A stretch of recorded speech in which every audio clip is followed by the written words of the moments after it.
அனைவருக்கும் வணக்கம். ரிசல்டன்ட் ஃபோர்ஸோட மேக்னிடியூட் அண்ட் டைரக்ஷன் அது கண்டுபிடிக்கிற ஒரு ப்ராப்ளம் பார்க்க போகிறோம். இது ஒரு யூனிவர்சிட்டி 10 மார்க் கொஷின். இந்த கொஷின் என்னென்னா ஹெக்ஸகன் கொடுத்துருப்பாங்க. முதல்ல நம்ம கொஷினை ரீட் பண்ணிடலாம். If forces of magnitude 2, √3, 5, √3, 2 respectively act at one of the angular point of a regular hexagon towards the other 5 points in order. Show that the resultant is of magnitude 10 and make an angle 60 degree with the first force. அப்படி சொல்லியிருக்காங்க. இப்போது ஹெக்ஸகன்னா அருங்கோணம் நமக்கு தெரியும். Regular hexagon அப்படின்னா வந்து regular hexagon. Regular ஹெக்ஸகன்னா இந்த ஒரு கோணம் இருக்கு இல்லையா, இது எல்லா கோணமும் ஈக்குவலாக இருக்கும், அதே போல் பக்கங்களும் சமமாக இருக்கும். அதுதான் ரெகுலர் ஹெக்ஸகன். இவங்க என்ன சொல்லியிருக்காங்க, 5 ஃபோர்ஸஸ் 1, 2, 3, 4, 5 ஃபோர்ஸ் தான் கொடுத்துருக்காங்க. அது எல்லாமே ஆக்ட் அட் ஏ பாயிண்ட், ஒரு பாயிண்ட்லேருந்து மற்றதோட ஆங்குலர் பாயிண்ட்டுக்கு ஆக்ட் ஆகுதுன்னு சொல்லியிருக்காங்க. Act at one of the angular point of a regular hexagon towards the other 5 points. இப்போ ஹெக்ஸகன்னா இங்கே மொத்தம் எத்தனை கோணங்கள் இருக்குது பாருங்கள். 1, 2, 3, 4, 5, 6 அருங்கோணம். ஓகேவா? அப்போது ஒன்றுத்துலேருந்து டுவர்ட்ஸ் இது வரைக்கும் இது ஒர்க் பண்ணுறது ஒரு ஃபோர்ஸ், இந்த இடத்துல இது 2வது ஃபோர்ஸ், இது 3வது ஃபோர்ஸ், இது 4வது ஃபோர்ஸ், 5வது ஃபோர்ஸ். அந்த ஆர்டர் தான் டேக்கன் இன் ஆர்டர் சொல்லியிருக்காங்க. அந்த மாதிரி இருந்துச்சுன்னா அப்போ ரிசல்டன்ட் ஃபோர்ஸ் கிடைக்கும் இல்லையா, அதனோட மேக்னிடியூட் 10 நம்ம ப்ரூவ் பண்ணணும். மேக் அன் ஆங்கிள், அந்த டைரக்ஷன் தான் tan தீட்டா வச்சு கண்டுபிடிப்போம் இல்லையா. அப்போ தீட்டா வந்து 60 டிகிரி அப்படின்னு நம்ம சொல்லணும். ஓகேவா? முதல்ல அருங்கோணத்தில் இந்த 6 பக்கங்களும் சமமாக இருக்கும், இந்த 6 கோணங்களும் சமமாக இருக்கும். ஓகேவா?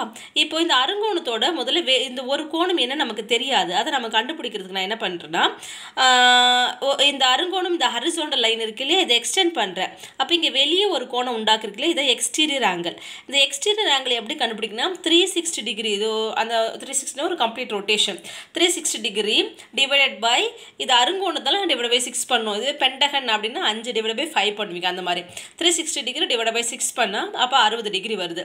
அப்போ இந்த வெளியே இருக்கிற கோணம் 60 டிகிரி.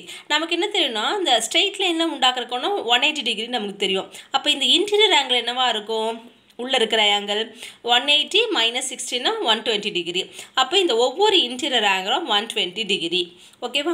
இப்போ நாம் என்ன பண்ணுறோன்னா, இந்த ஃபோர்ஸ் வந்து ஏன்ற பாயிண்ட்லேருந்து தான் மீது 5 அந்த ஒவ்வொரு கோணத்துக்கும் சொல்லியிருக்காங்க பாருங்கள். என்ன சொல்லியிருக்காங்க இங்கே, ஆங்குலர் பாயிண்ட் ஏன்ற பாயிண்ட்லேருந்து ஒரு பாயிண்ட்லேருந்து மீதி ஆங்குலர் பாயிண்ட்டுக்கு அது ஒர்க் ஆகுது, ஆக்ட் ஆகுதுன்னு நம்ம சொல்கிறோம். அப்போது இந்த ஆங்கிள் BAF வந்து 120 டிகிரின்னு எடுத்துக்கிறோம். அப்போது ஒரு ஃபோர்ஸ் வந்து ஆக்ட் அலாங் ஏபி சொல்லியிருக்கோம். இது எத்தனை ஃபோர்ஸ் இருக்குது, இது 4 ஃபோர்ஸ் இருக்குது. அப்போ அந்த ஒரு பாயிண்ட்டுக்கும் போகும்போது 4 வந்துடுது. 1, 2, 3, 4. அப்போ இந்த 120 டிகிரி வந்து இந்த 4 ஈக்குவல் பார்ட்ஸாக ஸ்ப்ளிட் ஆகும். அப்போ அந்த 120 டிகிரி டிவைட் பை 4 பண்ணால் 30 டிகிரி வருது. அப்போது இந்த செகண்ட் ஃபோர்ஸ் ஃபஸ்ட் ஃபோர்ஸோடு உண்டாக்குற கோணம் 30 டிகிரி. அடுத்தது ஒவ்வொன்றும் தனித்தனியாக எடுக்கும்போது ஒவ்வொரு 30 டிகிரியாக பிரியுதுன்னு அர்த்தம். ஓகேவா? இப்போ நம்ம இந்த எஃப் தான் நம்ம ரிசல்டன்ட் ஃபோர்ஸ் நம்ம எடுத்துக்க போகிறோம். தீட்டா வந்து ஏபியோட, ஏன்னா இந்த angle 60 degree with the first force, இந்த ஹரிசாண்டல் தான் ஏபி நம்ம எடுத்துருக்கோம் இல்லையா, அதோட உண்டாக்குற கோணம் தான் தீட்டா அப்படின்னு எடுத்துகிட்டு நம்ம அதை சால்வ் பண்ண போகிறோம். ஓகேவா? இது சொல்கிறதுக்கு முன்னாடி நான் இங்கே சொல்லிடுறேன். இப்போ 2 பெர்பெண்டிகுலர் டைரக்ஷன் இருக்குது, இதான் ரிசல்டன்ட் ஃபோர்ஸ் அப்படின்னா, இல்லை ஃபோர்ஸ் அப்படின்னா அது உண்டாக்குற கோணம் தீட்டா அப்படின்னா, அந்த எஃபெக்டர் நம்ம எப்படி எழுதலாம்னா, F cos θ into I vector, F sin θ into J vector.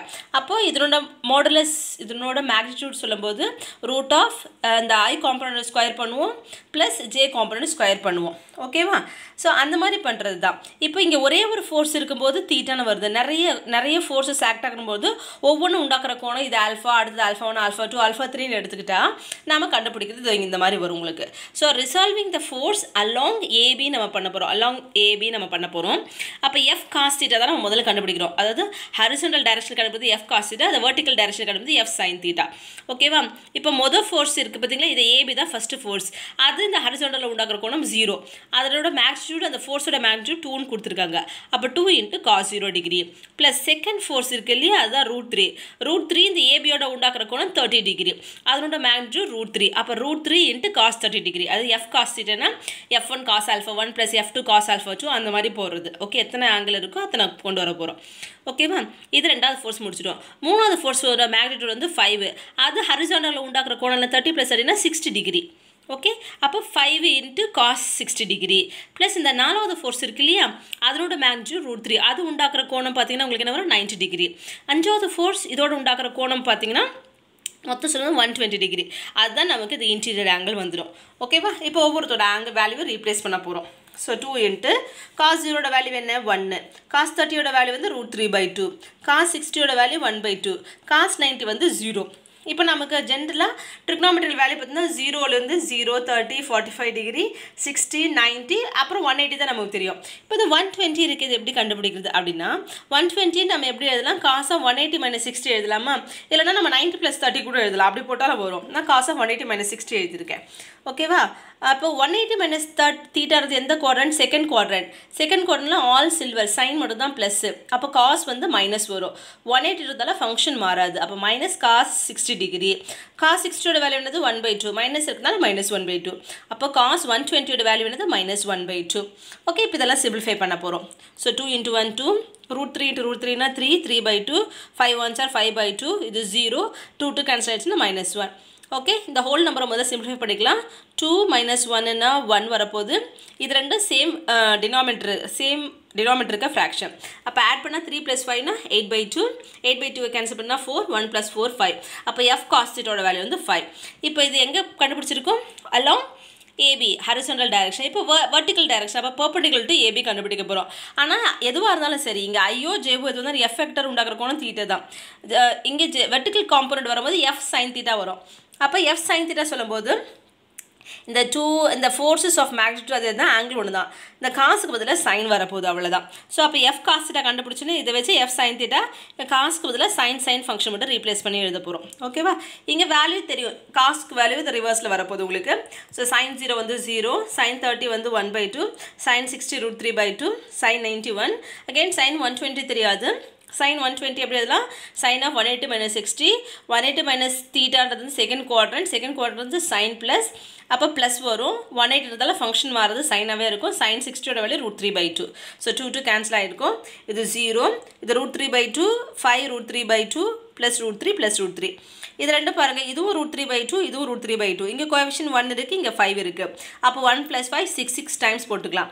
√3 + √3னா 2√3. Okay, இந்த 6/2 கேன்சல் பண்ணால் 3√3 + 2√3, ரெண்டுமே √3 தான். கோஎஃபிஷியன்ட் ஆட் பண்ணால் 5√3 வரும். இது sin 5θ. ஓகே, இப்போ மேக்னிட்யூட்டை நம்ம எப்படி கண்டுபிடிப்போம்? இது சொன்ன இல்லையா, இதை ஸ்கொயரிங் அண்ட் ஆடிங் பண்ணால் நமக்கு என்ன கிடைக்கும்? Magnitude of the resultant force கிடச்சிடும். ஸோ அப்போ squaring and adding 1 and 2. So ரெண்டு ஈக்குவேஷன் லெஃப்ட் ஹேண்ட் சைடில் ஸ்கொயரிங் ஆடிங் பண்ணியிருக்கேன், ரைட் ஹேண்ட் சைடில் ஸ்கொயரிங் ஆடிங் பண்ணியிருக்கேன். லெஃப்ட் ஹேண்ட் சைடில் தனித்தனியாக ஸ்கொயர் வரப்போகுது. எஃப் ஸ்கொயர் காமனாக வெளியே எடுத்துலாம். காஸ்கா ப்ளஸ் சைன் ஸ்கொயர்னா 1, அப்போ எஃப் ஸ்கொயர் மட்டும் வரப்போகுது. ரைட் ஹேண்ட் சைடில் 5 ஸ்கொயர்னா 25, √3 ஸ்கொயர் பண்ணால் 3, 5 ஸ்கொயர் பண்ணால் 25, 25 3 is 75, 25 + 75 100.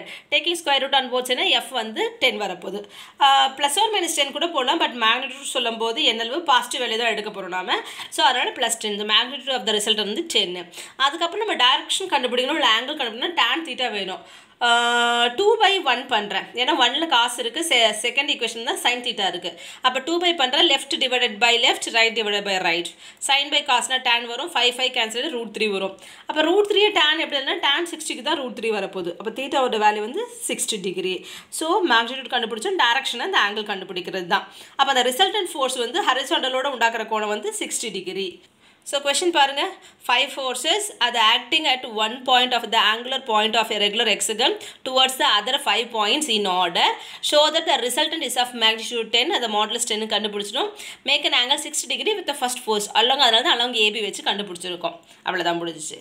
Hence prove the problem. Thank you.